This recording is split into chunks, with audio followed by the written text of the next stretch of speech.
right, for 9.1 day 1, the topic of this lesson is simplifying radical expressions. So we're going to be doing 9.1 over 4 days because there's a lot of material in it, and then we'll do some of chapter 10, and that'll kind of make up our next unit. So a radical expression is an expression that contains a radical, such as a square root, a cube root, or some other kind of root. So the goal of this lesson is going to be to simplify radical expressions. And there are 3 kind of rules that have to be followed in order for a radical expression to be in simplest form. And we're going to look at these kind of day by day. But the first rule is no radicands have perfect nth powers as factors other than 1. So very simply, what that means is, for example, you would not leave your answer as root 25. We would instead simplify it to 5. There will be examples that are less obvious, like A and B. But again, our goal is we're going to get some perfect powers out to simplify our radicals. Okay, so this is the one we'll actually be focusing mostly on today. The second rule is no radicands contain fractions. So we cannot leave our answer as, for instance, the square root of 2/5. And we'll look at a couple different ways of avoiding that situation. And then the third rule is no radicals can be in the denominator of a fraction. So we cannot leave our answer as, for instance, 3 over root 5. And again, we'll look at these day by day, but those are kind of the 3 rules we are avoiding having in order to get our expressions in simplest form. So we're going to look at example 1. We have the square root of 48, the square root of 24, and then C and D we have some variables in.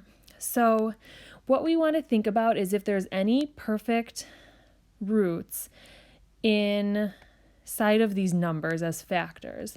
So we know like 1 squared is 1, 2 squared is 4, 3 squared is 9, 4 squared is 16, 5 squared is 25, and so on and so forth. So we want to know if any of the numbers inside the square root are divisible by any of these numbers. So, for instance, 48 is, we can kind of do a little factor tree, but 48 is 16 times 3. So we can rewrite 48 as 16 times 3.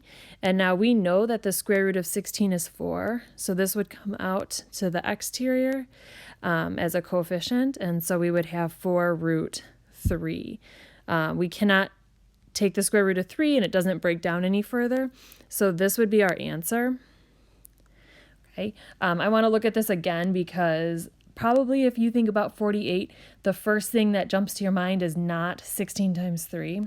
So another way we can look at 48 is we can say, okay, well, when I see 48, I see 4 times 12, and then 12 I know is 4 times 3.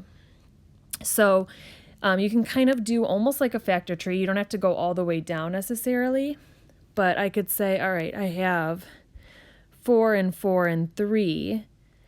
Now, 4 are I can take the square root of. So I could think of, instead of a 48, I could think 4 times 4 times 3. Okay, now this 4 would come out as a 2. Oops, sorry. Let me write it over here. So this 4 would come out as a 2. Okay, this 4 comes out as a 2, and those would get multiplied on the outside, and then we don't know the square root of 3, so we're left with that. So then we would have 4 root 3 as our final answer. So that's kind of 2 ways of breaking down our radicals into simplest form. Okay, let's look at the square root of 24. So when we think about 24, we don't know the square root of 24 exactly in terms of a whole number, but 24 is 6 times 4. And so we know that we could write this as root 4 times 6. The square root of 4 is 2. So we would be left with 2 root 6. Now, I know I'm done because 6 is only 2 times 3. I don't know the square root of 2, and I don't know the square root of 3. So that means that I'm done, and that's as simplified as it can get. Okay, so you want to try and take your numbers and break them up into products of these numbers, or but for instance, if you thought of 24 and the first thing that jumps to your mind is 3 times 8, that's fine. Then you can say, okay, well, 8 is 4 times 2. So we have 3 and 4 and 2. So inside the square root, we'd have 3 times 4 times 2. We don't know the square root of 3. We do know the square root of 4 is 2. We don't know the square root of 2. So this would be 2 root 6. So it's kind of two different ways to think about how to simplify these. Okay. All right, the next one involves some variables. So one kind of fact that we want to know is the square root of x squared is x.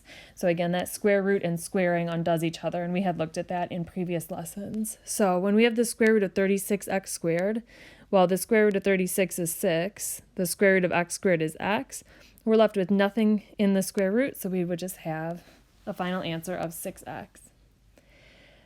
For D, we can rewrite this as 25. Now x to the 5th, we can write that as x squared times x x. Okay, so the square root of 25 is 5. The square root of x squared is x. The square root of x squared is x, and then we can't take the square root of just that x, so that one would stay inside the radical. Okay, so this would turn into 5x squared root x. Okay, all right, the second set of examples is dealing with fractions. So our second rule was that we can't have fractions inside of our square root. So we're going to look at how we can break these apart. So this means the same thing as root 5 over root 49. We know that the square root of 49 is 7. We don't know the square root of 5, and we can't break 5 up anymore. So this would just be our final answer. It is okay to have a square root in the numerator, so on top.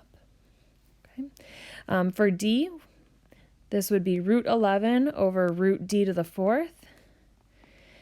Root 11 we can't break up anymore. That's a prime number, and we don't know the square root of it, so we're just going to leave it.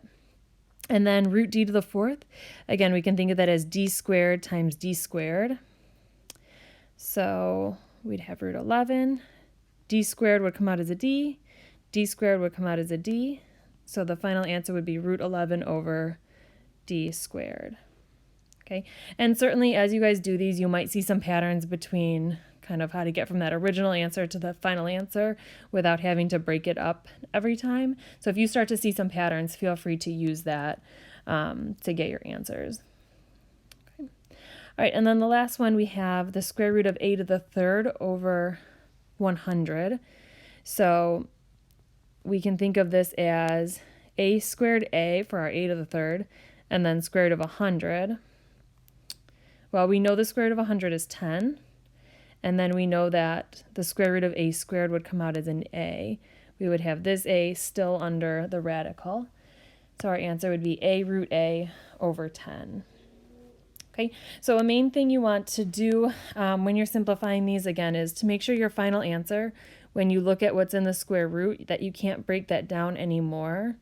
So just a single variable or a prime number like 5 or 3, or even a 6, which is just 2 times 3, and you can't take the square root of either of those. So you want to make sure that what's left under the square root you can't break down any further. All right, please message me if you have any questions on this. I know it can be a little bit confusing, so I'm happy to help you if you need it. Just send me a message and I will get back to you. And then also feel free in the textbook to look at examples 1 and 2 in 9.1, because those will kind of walk you through some more examples of these as well. So you can use that to help you. All right, have a great day.